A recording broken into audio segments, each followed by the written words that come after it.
I was invited by a colleague to be on a panel with three other women. We were answering questions from men about intimacy and relationships from a woman's perspective. In this video, you will see the question asked and my personal reply.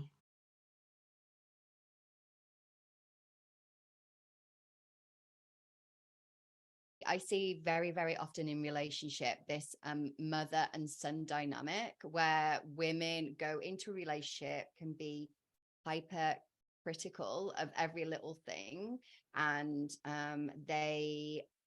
this generally comes from this idea of not having control in their own lives and needing to have control of something. And women will treat their men in partnership very, very differently to how they might treat a friend that they live with. And what this tends to do is, eventually this wearing down and wearing away can emasculate a lot of men. And it tends to emasculate men who have, not great boundaries and aren't necessarily sure of what they want and don't know necessarily how to communicate it. What I've seen myself personally with men is that, you have a lot of repression of emotion, especially, not being able to cry, not being able to express themselves from a reasonably young age. As, the teenage years come up, a lot of men will sort of hide that sadness with anger.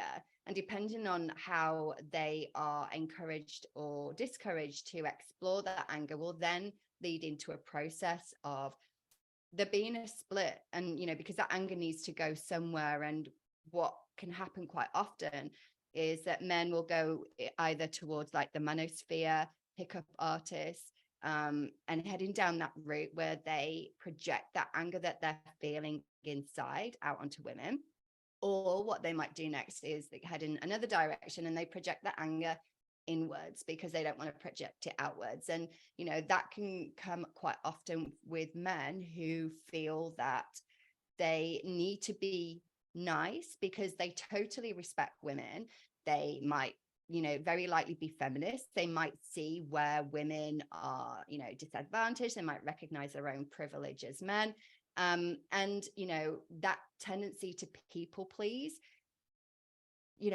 comes through. And the thing is with this, I think when you connect to who you are authentically, you will be nice, but in a way that also respects your own boundaries. So I don't think it's necessarily a clear thing of, behave in this way and behave in that way, because I think when you give prescriptive information on how to specifically behave in every situation, that can feel very, very overwhelming. So the thing is to always come back into the self and try to understand, what feels good to me, like what's my body telling me in this situation. Notice how my body's reacting.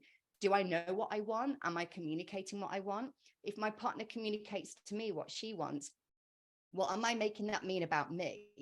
So if I get asked by my partner to do something, do I want to do it? If I don't want to do it, is it because I have a boundary, or is it because I feel like someone's demanding something from me, or someone wants to take something from me? So being really able to observe, what is going on for you, as well as being in the experience of feeling and noticing what's coming up.